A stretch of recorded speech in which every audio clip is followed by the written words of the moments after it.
Tous, c'est The Player Clash. Aujourd'hui, on se retrouve sur une vidéo de technique d'attaque pour vous montrer comment bien gérer un GOG en HDV9. Alors, bon, vite fait, pour ceux qui ne savent pas, un GOG, c'est un mélange entre les golems, donc Go, et Hog, c'est les cochons, Hog Rider. Donc, voilà, je vais vous montrer deux replays de moi-même où je vais vous montrer comment faire 3 étoiles en GOG. Le GOG, c'est une technique 3 étoiles, donc bon, on peut l'utiliser sur vraiment tous les villages. Enfin, faut voir un peu quelles caractéristiques ont les villages, mais sinon ça s'adapte vraiment à tous les villages. Bon, allez, je vais vous montrer les deux replays. Bon, voilà, donc là on va commencer le premier replay. Donc bon, au début, bon, attendez, juste pour la composition, il faut que vous ayez 2 golems. Donc là j'en avais un à moi et un dans le château de clan. Moi je vous conseille de former 25 cochons. Je pense que c'est un assez bon nombre de cochons.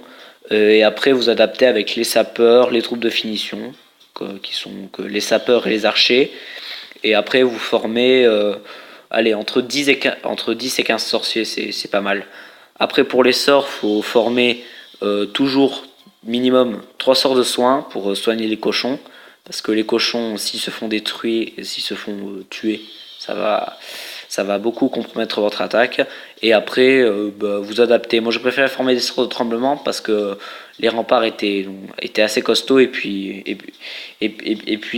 mince. Et puis, je pensais faire un plus gros trou qu'avec un sort de saut. Allez, c'est parti.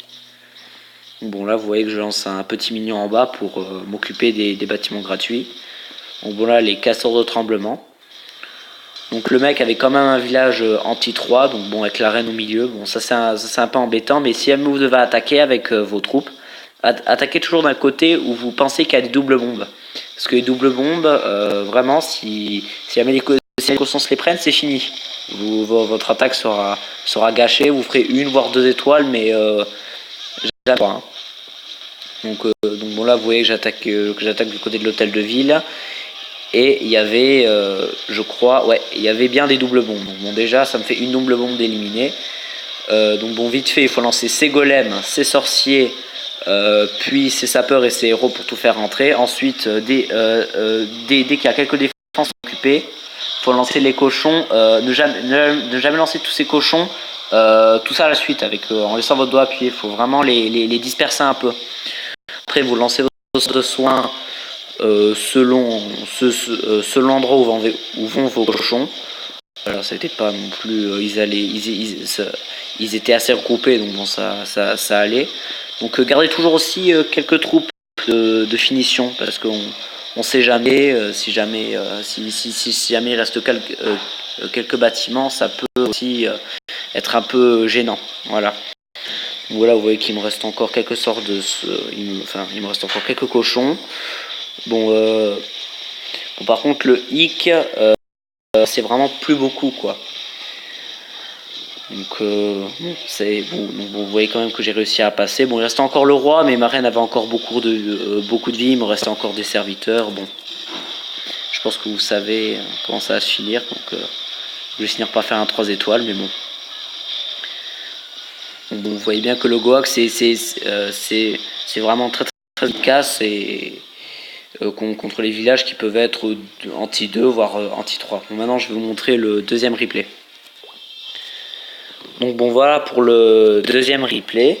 Donc bon, j'ai formé à peu près les mêmes troupes qu'au premier replay, sauf que là j'avais peut-être plus de sorciers puisque bon, je voyais pas l'utilité de former des sapeurs. Là aussi j'ai choisi de faire sortir au château de clan. Bon, de toute façon comme j'avais pas de tour de poison, je l'avais pas éliminé, mais bon, j'avais préféré un peu voilà, le détecter déjà.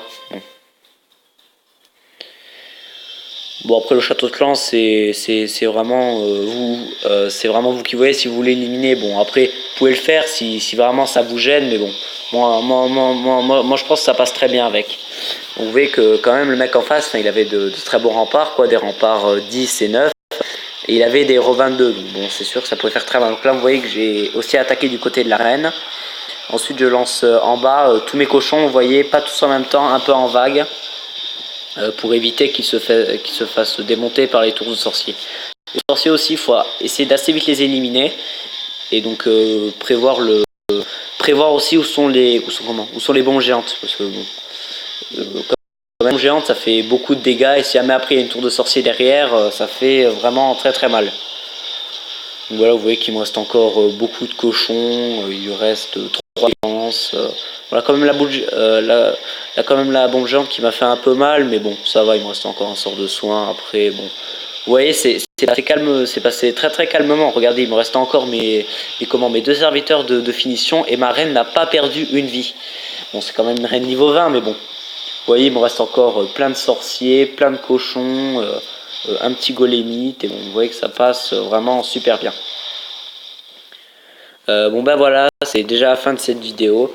Je pense en prochaine vidéo vous montrer mon village HDV10, parce que je sais pas si vous l'avez remarqué, mais dans quelques jours je vais passer HDV10, donc je pense que ce sera ça le nouvel intitulé de la prochaine vidéo. Donc bon ben n'hésitez pas à laisser un commentaire, un like ou à vous abonner, et voilà, bye.